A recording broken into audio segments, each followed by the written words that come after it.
Hello everyone, it is Joe here from OmniPoke, the channel that brings you guys everything Pokemon. If you're after PTCGO codes, make sure you check out the Potown store. You can also get yourself a nice 5% discount on your orders using the OmniPoke code. For today's video, we are going to be looking at Frosmoth Lapras. It's a pretty obvious combo that we're getting from the Sword and Shield expansion, where we have great acceleration from the new Frosmoth, and Lapras being a real tanky sort of Pokemon that's a nice receiver of energy. So let's jump into this archetype. And really, the biggest reason to play this archetype is that Frosmoth really is pretty insane. Normally, you only ever see Rain Dance style effects on Stage 2 Pokemon. This is the first time we've seen a Rain Dance effect. What I mean by Rain Dance is literally you can play as many energy from your hand as you like onto your Pokemon. Frosmoth have the small downside of only being to your benched water Pokemon exactly, whereas usually the Stage 2s are more flexible. But just that said, the raw potential here of being able to sometimes attach, like 4 energies in a turn just off of using a Fisherman or something like that is pretty nutty, really, because it can make some really powerful combos happen. You have access to a very high attack costs, which is pretty sweet. Lapras VMAX, as I've already mentioned, naturally has a lot of hit points, being a VMAX Pokemon, which is pretty obvious. And its damage output basically starts at 180 and keeps scaling up and up and up as you commit more into this card. So that's also pretty powerful. It can make really scary late game pushes if decks aren't able to deal with Lapras. So that's certainly something to bear in mind. And I think also something that shouldn't be slept on is the synergy this deck has with Pipstoise in here as well.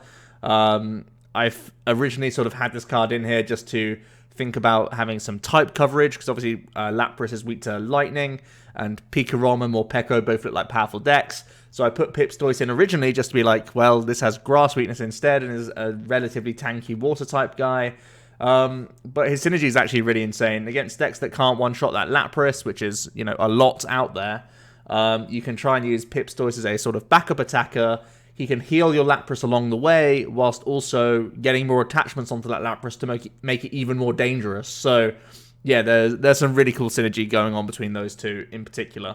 Let's jump into the Pokemon now, and you can see that we have a Jirachi package going on here. Stellar Wish is naturally just a great ability. I'm loving it even more in this format than I did previously, so you're going to see Jirachi in a whole bunch of my builds. I'm just going to throw it out there now, but yeah, Stellar Wish obviously helping us get towards a lot of our pieces, and we're naturally playing a high switch count because we want Frosmoth. It can only attach to our benched water Pokemon, so we want to have our Laprases, our Blastoise, all of our water guys, we want them on the bench, so naturally having a Jirachi as a pivot makes a lot of sense here, and it can help us get mostly things like Ball Search cards and other things like that in those opening turns. We have a 3-3 line of that Frosmoth.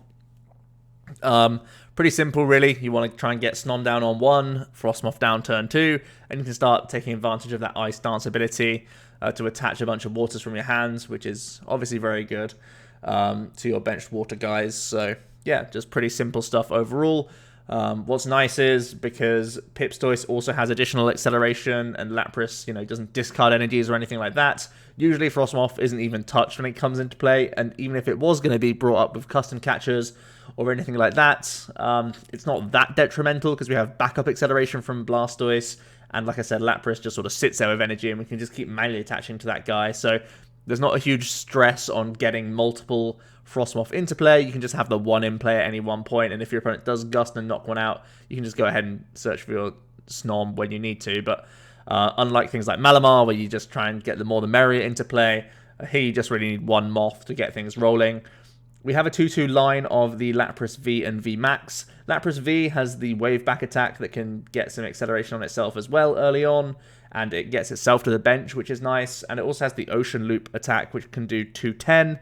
Not a fantastic number, but it's enough to knock out a decent number of basic V Pokemon and basic GXs, so that's something to bear in mind. You do return 2 waters from this Pokemon to your hand, but it's not that detrimental as long as you can Frosmoth things back on, which isn't a big deal overall. But the Lapras VMAX is pretty much our main attacker in the deck. 320 hit points is obviously monstrous, and it has that G-Max pump attack, which is 90 base and 30 more for each water energy attached to this Pokemon. So like I said, 180 is the base when we only play basic water in this list, and you can just keep ramping that higher and higher, which is obviously very good for us. We then have 2 copies of that Blastoise&Piplup. This could be something you can just lead out with, giving you additional sort of basic attackers to get attachments on early. Splash Maker doing that 150, and you can attach up to 3 water from your hand to your Pokemon in any way that you like. If you do, heal 50 damage from that Pokemon for each energy you attached in this way. So naturally, we have a decent number of ways to get energies into the hand and recover them from the discard pile.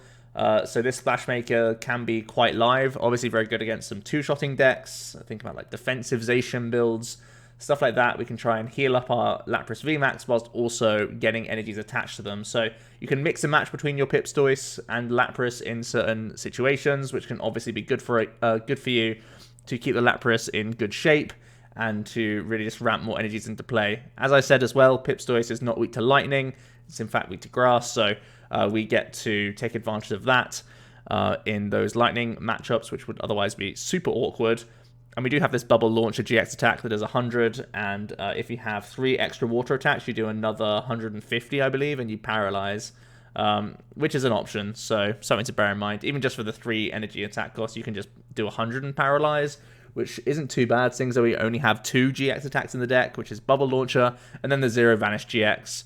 That's the main reason why Palkia GX is in here. Zero Vanish is a really big deal in a lot of situations. It's going to be really helpful against Pikarom and Morpeko. It's going to be really helpful against ADP-based decks. Going to be helpful against a whole bunch. So Bubble Launcher sort of sits on the sidelines, whereas Zero Vanish becomes another big selling point of this archetype. Yes, it is 5 energy just to do 150, not a huge number, but it can set things up for later turns, and most importantly, you're removing a bunch of energies from your opponent's side of the field all at once. Which is obviously a huge effect. It also has Hydro Pressure, which are 60 and 20 more for each water you have attached to this guy, so it's something you can use if you really need to. We then have 1 copy of Volcanion Prism Star. It's a great single prize Pokemon, pretty tanky with 160 hit points on a basic. Jet Guys is a big reason why I have him in here. You can discard a water from hand. If you do, your opponent switches their active, which is pretty decent for you. As I've said, there's some Doll decks out there, which is pretty scary. Also, just moving annoying things out the way so you can hit other stuff is always something to bear in mind. Sauna Blast is also an attack we could think about using. You do 100 base and 20 to each of your benched Pokemon, each of your opponent's benched Pokemon. And that's, yeah, just pretty decent setups. Think of G-Max Pump sometimes just being like 1 energy less. So just starting out with this Volc Prism Star for early pressure may not be a bad thing, especially if your opponent has some, lower hit point evolving or just regular like Jirachis and stuff in the active. You can go through those and start setting up damage on their bench as well, which is pretty nice. And then I'm playing 1 copy of Dedenne GX. Whenever you're just playing quick balls, which is basically every deck in the format, having Dedenne GX in here is nice as an option, just for some dump and draw, especially nice if you're the player going first, which I still like to do because we are playing 2 stage 1s basically. And I think I noted in an earlier video that I like going first, even in this format where the rule changes have occurred with the supporters. Dedenne really does help that reasoning as well. Onto the trainers, playing 1 copy of the new Rod. It can get back some energies and sort of makes me a bit more comfortable with the thin line of Lapras that we have. That's one of the main reasons why I have this in here. I kind of want this over a 3rd Lapras, because it can also just get us more energies and stuff, which is more versatile, especially because I like using a Professor's Research style engine. So it just means that we can really not hold back on using Professor's Research early on. Even if we have like Frosmoth or Lapras VMAX in our hand, we know that we can still go for that Professor's Research straight away, knowing that we can get those pieces later on. A couple copies of Great Catcher to supplement the Volcanion Prism Star for Gusting. We've got 2 energy retrievals to try and get back our water energies. As I've said, we have Professor's Research, which is a big discard synergy, and we have Viridian Forest. We also have a few tag team supporters, which also have discard synergy and quick ball. So plenty of ways that we can just dump waters and then get them back all at once with energy retrieval when we have Frosmoth ready to go, and we can start getting those energies straight back onto the board, which is obviously good for us. A couple tag cool, grabs us Pipstoise and a few of our other supporters. Pokecom and the quick balls are our main means of searching. We have 3 switch and 2 board to help out with the Jirachi package, and also because we need our attackers to be on the bench for them to be accelerated onto. And then we have those 2 Viridians to help get more waters out of the deck, and also have similar discard synergy. Even though we are like rain dancing from hand the entire time, I still have like the mini quest a lot of the time of getting a decent number of waters in the discard pile, because we play energy retrieval and we play Fisherman, so something to bear in mind. As we do move on to those supporters, it is just 1 copy of Fisherman, but we also have the Sinlin that can try and get it back. And Fisherman's just really good value, really. If you think of him in terms of attaching to a Lapras VMAX, who's 120 damage, which isn't too bad, seeing as though your baseline starts at 180. If you have that 180 and then you just Fisherman, that's like game a lot of the time. So that's a card I really like. Similar story for the Misty&Lorelie. It lets you get 3 waters straight from your deck, which is pretty nice. If you do have the big discarding effect, it lets you reuse a GX attack. So if you can use Palkia GX's GX 2 times, that's going to be pretty backbreaking for the opponent, seeing as though it's a lot of work to recover it from just 1 time. So making them go through it twice would be very, very rough for them. But predominantly here, it's just because it's a tag callable Lady, essentially. Lady would get you 1 more energy card, but because this is more searchable with a tag call, I've decided to go for this route with a Misty&Lorelie. Only 1 copy of Mallow&Lana, because a lot of the time I'm trying to get Pipstoise into the game to use a lot of healing, but it's still, again, just a nice extra pivoting option. You can Cynthia&Caitlin it back if it is going to be important enough, so I feel like we have gone a little bit thin on the supporter route, but I feel like this archetype is kind of tight on space. I feel like one of the only floating spaces I have is the second Pipstoise, and that could potentially be a second Sinlin, or a second Mallow&Lana, a third Marne. Those sorts of cards are what I'm considering. But we are just playing 2 copies of Marne right now for some nice shuffle draw, disrupting the opponent, and it still gets us a decent number of cards, which is nice. I'm also not playing anything like Reset Stamp in the deck right now, so this is our only means of disrupting. And then we do have 4 copies of Professor's Research, because it's just a damn good card, basically. Discard Draw 7 is just excellent in almost every deck. And for the energy, we just have 11. Should be plenty with the Viridians and all the recovery that we have to see these often and get them rain danced into play, which is the most important thing. The full list is there as well, guys. It's also going to be in the description as always, but yeah, just something to take note of if you really wanted to. For tech options, there's a few different routes you could go for the Bull Search. Obviously, Evolution Incense is a new trainer that we get from Sword&Shield, which has a lot of potential. At the moment, I like the option of just having comms instead, because it's more usable for things like Dedenne and just getting your basics down in general to get attaching to them manually if you really need to. It's getting you more access to Snom as well, which is such a huge deal. Crash Awake could be an option as a supporter. I feel like you'd want to have even more physical water energies if you want to play a Wake Engine. Maybe cutting away from things like the Fisherman and the energy retrievals and just having like 14 waters and like 3 Crash Awakes in your deck could be kind of memey, but also could get a lot of combos rolling. For water attackers, there are a few other options out there as well. We know Magikarp Warlord can be a big spread sort of merchant, and he can help out against some otherwise awkward non-GX matchups. But at the moment, we're not playing any custom catchers, and I feel like non-GX decks will already be playing Mew, just because of Picarom's hype. Keldeo V is basically a mini version of Lapras VMAX, and I don't think its damage scales better than just using like the basic Lapras V if you want to, or the Pipstoise. So at the moment, I don't really see a huge reason to play this Keldeo V. And we're not certain of when we get this Alolan Sandslash GX promo, but it is something to bear in mind. It also has a big spreading GX attack. It does 100 to each of your opponent's Pokemon that already has damage on them. And its ability does damage to things that hit into it. So it's a pretty cheeky card, and could be worth it exploring in future. But just wanted to talk about it because I know it might be coming in between the Sword and Shield release and then our next set, so something to bear in mind. Oranga is another card you can always consider when you are a deck that's going to be playing Dedenne and Professor's Research, just to recover or protect some cards, protect your great catchers, protect your energy retrievals, protect your stage 1s, those sorts of things could be reasonable. And for tools, I'm not really playing much outside of those escape boards, just with the Jirachi. You could try and buff up your Lapras even more with the new Charm, Or you could try using things like Giant Bomb in the list, which I also think could be interesting. When you have healing covered in the form of Pipstoise and Mallow&Lana, it really doesn't bode well if the opponent is sort of a poking deck. So the Giant Bomb could really help out against decks that want to do even more damage against you. And that just helps your damage output overall, puts less stress on you finding a bunch of waters and committing them all to one Pokemon, basically, which is, again, a pretty nice thing to have available. Onto the matchup overview. Florgustolls, I believe, will be difficult because, again, our only real gusting is from that Volc Prism Star, and they can choose what they want in that regard. Bird Blounds and Green Blounds, and also the new Lucky Egg Jirachi Blounds, those will all be difficult matchups because their damage scales too well against you, and we only really have Volc Prism as a non-GX attacker, or using our physical Frosmoths, and that doesn't feel great because there'll be a lot of setup to keep getting those recovered.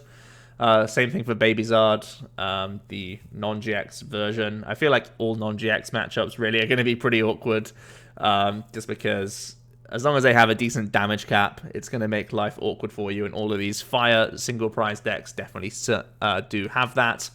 I also think Morpeko will be awkward.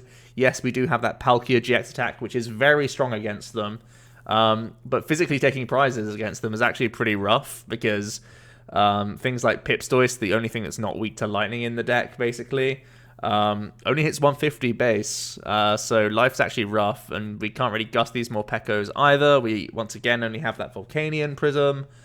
Yes, the Volcanion Prism can do a decent shift against them just by knocking out potentially multiple Pokedolls at the same time, thanks to its spread damage and stuff, or at least force them back to the bottom of your opponent's deck if they have started to receive damage. But I don't think that's enough to make the matchup very strong. And I also think the Mally handlock stuff will be awkward. Naturally, we want to have a decent hand size to play with so we can find lots of water energies to start spamming them onto the board. We need to find both stage 1s and such. So just getting our hand disrupted early with a Marne into Trevnoir is also going to be a big headache for this sort of archetype. So that brings me to the closing thoughts of Lapras Moth. On paper, the deck doesn't have many seriously unfavorable matchups, just because naturally you can get things rolling. Lapras has decent stats on its own end. Frosmoth is a crazy good card, but the deck is a setup deck. Let's not get it twisted. Things can go wrong. You can miss a turn 1 Snom. You can miss a turn 1 Lapras or Pipstoise and stuff, and those things can also begin to get awkward for you. The damage that this deck churns out isn't crazy good until late game. It feels like when you beat people, you crush people with this deck, because you've ended up with a board state of a 7 energy Lapras VMAX, and you've just swung into them for a silly number.